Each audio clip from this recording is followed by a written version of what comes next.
Hello hi नमस्कार जय जगन्नाथ मु जानकी स्वागत करुछि मोर आउ एक नुआ कहानी को मैं बहुत ही भल अच्छी आशा करुछि आपण माने मध्य बहुत ही भल थिबे। तो सांग माने चलंतु आरंभ करबा आजिर कहानी। गोटे गाँ रे आरब नामक जने युवक रहुथिला।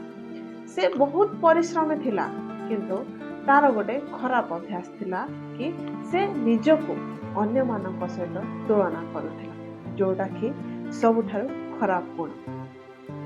से जदि कहीं तार सांग नुआ ड्रेस पिंधिकी आसुथिला से भाबुथिला कि काश मो पाखरे मध्य एही भला ड्रेस थांता मु भी पिंधि थांती। जदि क्लास रे केही अधिक नंबर आणुथिला तो से भाबुथिला मु बोधे ता भले अधिक नंबर आनी पारिबि नाही। घरे मध्य माँ बापा सबु बेले तार भौणी सहित तार तुलना करुथिले। देख तो भौणी तो ठारू अधिक नंबर आणुछि, तो ठारू आगुआ सब काम करि दउछि, तू ही पछरे रहि जाउछु। ए कथा जेतेबेले आरब सुनुथिला ता मनकु बहुत कष्ट होउथिला। से धीरे धीरे तार आत्मविश्वास हरेबाकु लागिला आ परिश्रम करबा मध्य बंद करबाकु लागिला। से गाँव जने सन्थ जनक रहुथिले। से बहुत वृद्ध हो जाइथिले, तांकर चुटी पाची जाइथिला आ मुहरे पूरा चमड़ा गुड़िक अहली जाउथिला आ किंतु तारंक आखिरे ज्ञानर भंडार देखा जाउथिला। से बहुत ज्ञानी थिले। दिने आरब भाबिला कि से सन्थ जनक पाखକୁ ଯିବ आ पचारिबो तार जीवन विषय आ तांको पाखरु किछि उपाय नेकी आसीबो। से भाबी से सन्थ पाखକୁ गला। सन्थ सबुदिन नदी कूଳରେ गोटे निछाटिया जगार बसी सबु बेले ध्यान करुथिले। आरब से तांको पाखକୁ जाइकी कहला, गुरु प्रणाम आ मो जीवन विषय किछि कहंतु। मो जीवन को नै कि बहुत चिंतित अछि। गोटे कहानी मु तते सुनाउछि, सुनिले तोर उत्तर तू आपे आपे पाई जिवो। तो गुरु कहानीटी आरंभ कले। कहानी हो गोटे काऊ उड़ी उड़ी आसी गोटे गछ डाल रे बसिला आ से जोर जोर से कांदिबा लागिला। से गछ मूଳରେ जने जने आध्यात्मिक गुरु बसिथिले। से गुरुर गालरे जाइकी से काऊर आखिर लुह पड़िला। गुरु जनक उपरको आखि करे अनेला बेलको काऊ गछ डालरे बसी कांदुछि। से काऊ को पचारिले कि कौन हैला, कौन पाई कांदुछु, कौन असुविधा है। काऊ कांदी कांदी कहला कि मो जीवन रे मु बहुत दुख अनुभव कली। ए काऊ जन्म नहीं मु बहुत दुखित। लोक माने मते केही भी पसंद करना। समस्ते मते जोठी भी देखले घोड़े दउछन्ते आ अन्य पक्षी माननकु डाकिकी दाना दउछन्ते आ जेतेबेले मु जाए मते घोड़े दउछन्ते। एक कथा सुने कि आध्यात्मिक लोक गुरुजन को बहुत दुख प्रकाश कले आ कहले कि आमे जो हालत रे अछु हमको ताको खुशी रे ग्रहण करबा हबो। किंतु एक कथा काऊ को सांत्वना देला नहीं। काऊ कांदिबा ही लागिला। तापर गुरुजन को कहले, अच्छा कह तोर इच्छा कौन, तू को पक्षी हेबा चाहछु, मु तते मोर मंत्र द्वारा से पक्षी कर। तो काऊ खुशी हो गला, कहला कि मते हंस कर दे। गुरु खुशी राजी है कि कहले कि ठीक अछि मु तते हंस कर देबी, किंतु ता पूर्वरु तू हंस को जाई कि पचार कि सी ता जीवन रे केते खुशी रे अछि। तापरे खुशी रे काऊ उड़ी उड़ी गला हंस पाखक आ हंस गोटे पोखरी रे थिला। से हंस को जाई पचारिला कि हंस भाई आओ तू केते सुंदर, तू केते खुशी होथबो, दुनियार सबुठार सुंदर पक्षी होछु तू। किंतु हंस बहुत दुख रे कहला कि नाई भाई मु खुशी नाही।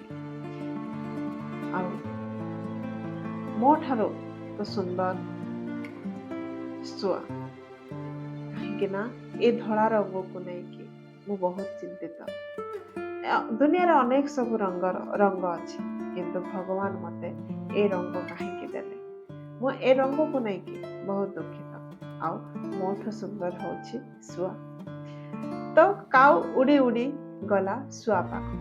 ଶୁଆକୁ ଯାଇ ପଚାରିଲା, ଆଉ ଶୁଆ ଭାଇ ତମେ କେତେ ସୁନ୍ଦର, ତମର ରଙ୍ଗ ଆଉ ଶାଗୁଆ ରଙ୍ଗରେ ତମେ କେତେ ସୁନ୍ଦର ଦେଖାଯାଉଛ। ଦୁନିଆର ତମେ କେତେ ଖୁସି ଥିବ ନା। ଶୁଆ ଦୁଃଖ ଭରା କଣ୍ଠରେ କହିଲା, ନାଇଁ ଭାଇ ମୁଁ ଖୁସି ନାହିଁ। କାହିଁକି ନା ଏ ସୁନ୍ଦରତା ଯୋଗୁ ବୋଲିକି ମତେ ପଞ୍ଜୁରୀରେ ବାନ୍ଧିକି ରଖିବେ।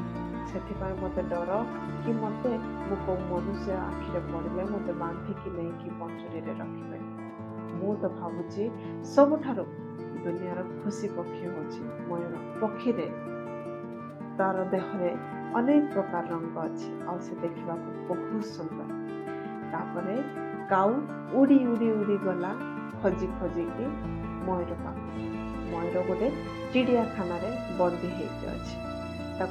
ତା ପାଖକୁ ଅନେକ ଲୋକ ତାକୁ ଦେଖିବାକୁ ଆସୁଛନ୍ତି ଆଉ ଅନେକ ଲୋକ ଫଟୋ ମଧ୍ୟ ଉଠାଉଛନ୍ତି। ତାପରେ ସେ ଲୋକମାନେ ଚାଲିଗଲା ପରେ କାଉ ସେ ମୟୂର ପାଖକୁ ଗଲା, ଯାଇ ପଚାରିଲା, ମୟୂର ଭାଇ ତୁ ଜୀବନରେ କେତେ ଖୁସିରେ ଥିବୁ ନା। ତୁ ଏତେ ସୁନ୍ଦର, ଲୋକମାନେ ତତେ ଅଧିକ ସହସ୍ର ଲୋକମାନେ ତତେ ଦେଖିବାକୁ ଆସୁଛନ୍ତି, ତୁ କେତେ ଖୁସି ଥିବୁ ନା।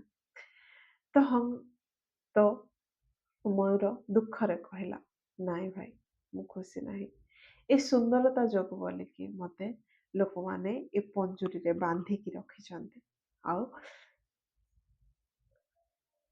ସୁନ୍ଦର ସାଜସଜ୍ଜା ପାଇଁ ବୋଲିକି ମୋ ପକ୍ଷୀକୁ ଟାଣି ଟାଣି ନେଇ ଯାଉଛନ୍ତି, ଯଦ୍ୱାରା କି ମତେ ବହୁତ କଷ୍ଟ ହଉଛି। ଆଉ ଏ ସୁନ୍ଦର ଯୋଗୁ ବୋଲି ମୁଁ ବର୍ଷ ବର୍ଷ ଧରି ବନ୍ଦୀ ହେଇକି ଅଛି। ଏ କଥା ଶୁଣି କାଉ ପଚାରିଲା କି ତମ ଦୃଷ୍ଟିରେ ଦୁନିଆର ସବୁଠାରୁ ଖୁସି ପକ୍ଷୀ କିଏ?